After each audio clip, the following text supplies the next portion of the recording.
If you're like me, someone who works from home all day, staring at text on web pages, code, and documents, and then wants to unwind with some games at night, finding a single monitor that does both well can feel impossible.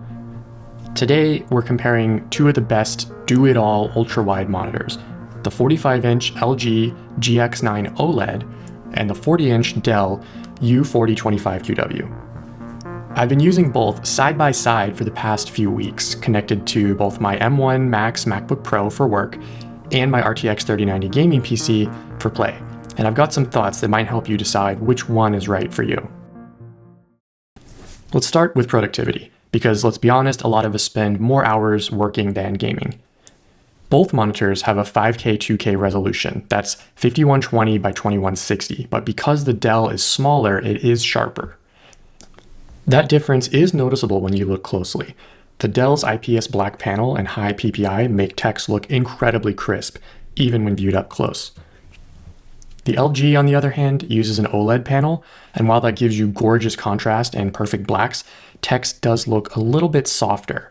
Not blurry, but more like slightly less defined. Part of that comes down to the sub-pixel layout.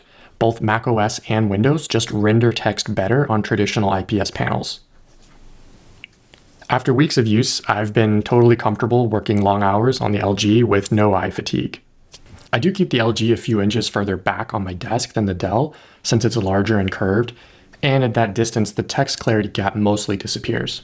Bottom line, the Dell does look a bit better for text and sharpness, but for me as a full-time software engineer, the LG still feels totally fine to code and write on all day. Okay, enough work. Let's talk about the gaming side of things. No surprise here, the LG absolutely crushes it for gaming. Deep blacks, incredible HDR, rich colors, and that big curved OLED screen just feels immersive. The Dell still looks good, especially coming from a standard LCD, but next to the OLED it looks more washed out. The IPS black panel has decent contrast, but dark scenes still look a little more like dark gray than true black, and HDR performance is limited because it is edge lit. Both monitors have an anti-reflective coating, but Dell's is noticeably more matte, which also mutes the image a bit more. Now let's talk about something that was a major concern for me with the Dell, and that is the refresh rate and response time.